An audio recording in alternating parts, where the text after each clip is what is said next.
abay o bridesmaid ni Angge humataw sa entablado sa after party ng wedding nila ni Greg. Pantropikong sayaw maning-mani sa mga girls na ito. Kim Chu, Bella Padilla, Glyza De Castro at sa lahat ng abay.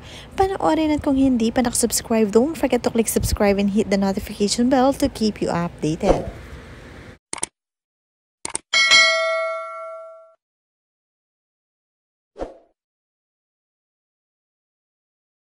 Matapos ang wedding ceremony para kay Greg at Angge ay agad na nagparty ang mga bisita at kanya-kanyang gimmick. Sobrang saya at solid ng samahan. Walang maarte, halos lahat ay nakapaa sa gabing ito para sa party ni Angge. Let's go!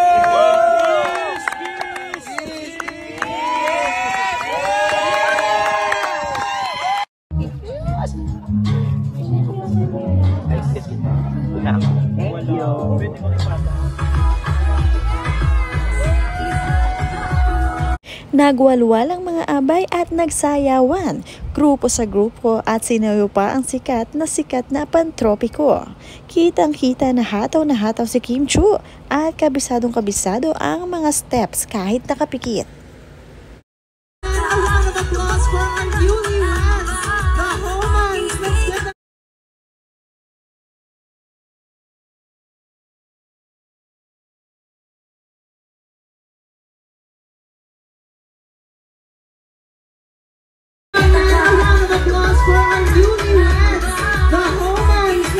Makikita dito na basta sayawan ay hataw na hataw din si Glyza De Castro.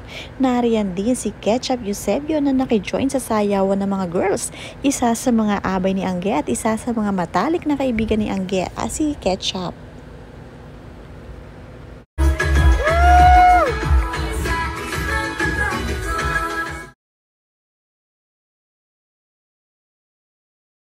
Nakipagwalwalan din si Ann Curtis at kinantahan pa ang bride na si Angge.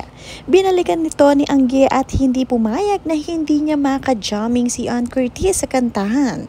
Bigay todo talaga si Ann pagdating sa kantahan dahil talent niya talaga ang bumirit kahit na medyo mailap sa kanya ang mga nota.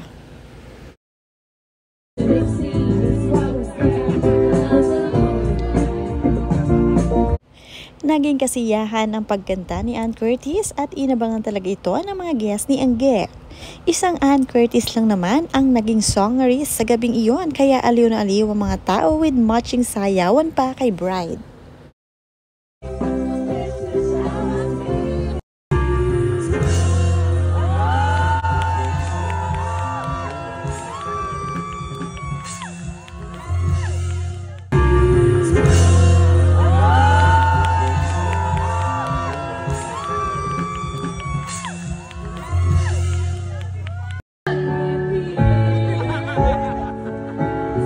At hindi rin mawawala sa gabing iyon ang pinaka-highlight ng kanilang ceremony, ang fireworks. Siyempre may pa-fireworks ang venue ng kasalan ni Angelica dahil ito talaga ang pinaka-inaabangan ng lahat.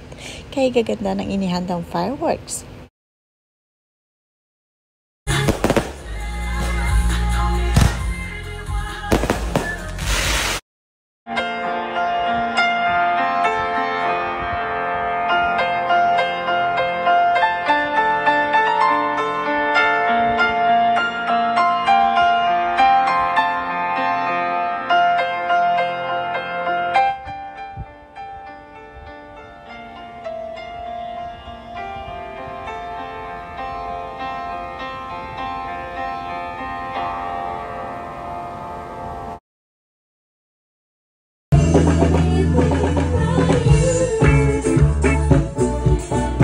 Hindi rin pumayag si Maris Racal na hindi makabirit kaya naman umeksena din sa gabing iyon.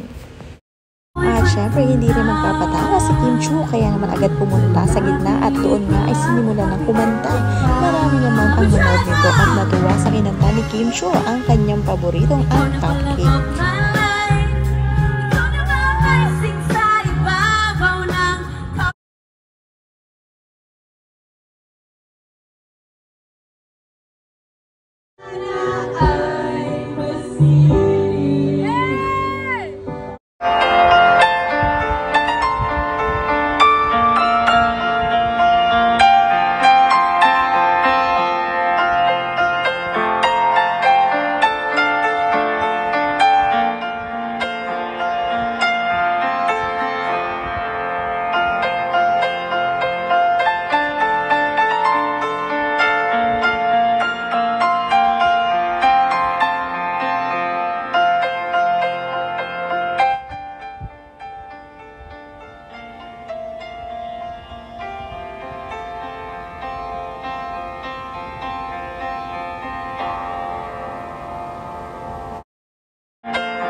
Basta kay Angge, lahat ay gagawin ng kanyang mga barkada, kaya naman talagang pinaghandaan nila ang gabing ito, ang after party ng wedding day ni Greg at Angge.